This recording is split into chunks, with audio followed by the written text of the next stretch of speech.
A Maryland woman is telling her story publicly for the first time since the 9/11 attacks. Lauren Schuler was an FBI special agent who responded to the Pentagon. She's among the many first responders still feeling the impact of the work that they did 20 years ago. Fox 5's Lindsay Watts has her story. Never thought that we would see this day where something like this happened. Just a scene of utter chaos out here. People really don't even know which way to go. We've seen everybody running from the buildings. For most, it's a day we think about every year, vowing not to forget. Pretty remarkable how quickly investigators are piecing this together. But for those first responders and investigators, 4,000 agents out there right now. It's a day they'll live with forever. Oh, they'll be working through the night, Tracy and Mike.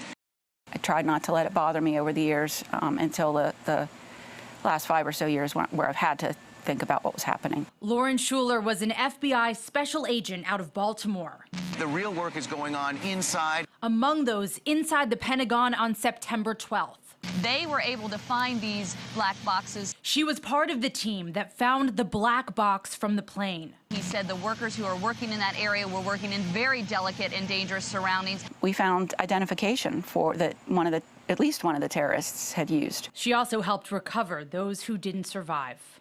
It was humbling when you came out of that building, and I'm sure any of the sites were like this, with human remains. People stopped what they were doing. In the first few days, she says she and others were given a cloth face mask, rubber gloves. They were working in T-shirts. And it was interesting that nobody really talked too much about it. There was such a lack of basic supplies. And latex gloves, medical masks, packing tape. The public was asked to make donations. Socks. One of the main things the rescuers are asking for are socks. When they come out from working in the Pentagon, that's the #1 item they have requested. Schuler describes the work she did around the nose of the plane, where a liquid covered the ground. So I end up sloshing through the water. I mean, it's into my skin, in my shoes, and the water's contaminated with jet fuel, chemicals from the plane, asbestos from the building, dust from the building, and human remains. And that's all on my skin. She says she knew then it was bad, but her work was more important.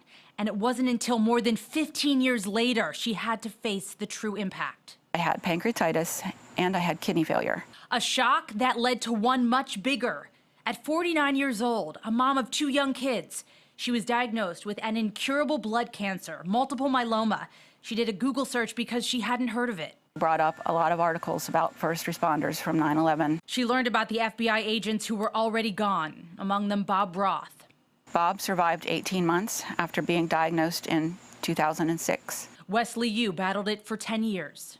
He worked up until the day before he passed away. He was absolutely determined to survive. Schuler is speaking out now after 2 decades in honor of those who gave it all. Her cancer is in remission. After years of dialysis and chemo and a kidney transplant in January, she says she's ready to do much more. So I've set a goal for myself in memory of Wes and Bob and other first responders to climb a mountain, to do some fundraising, to help find a cure.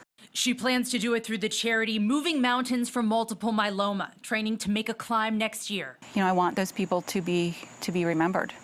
More than a memory, September 11th is part of her, and even now, she wouldn't have it any other way. I don't think any of us, no matter what our situation is after 9/11, could trade that at all. We will recover from this. We will survive. We'll move on.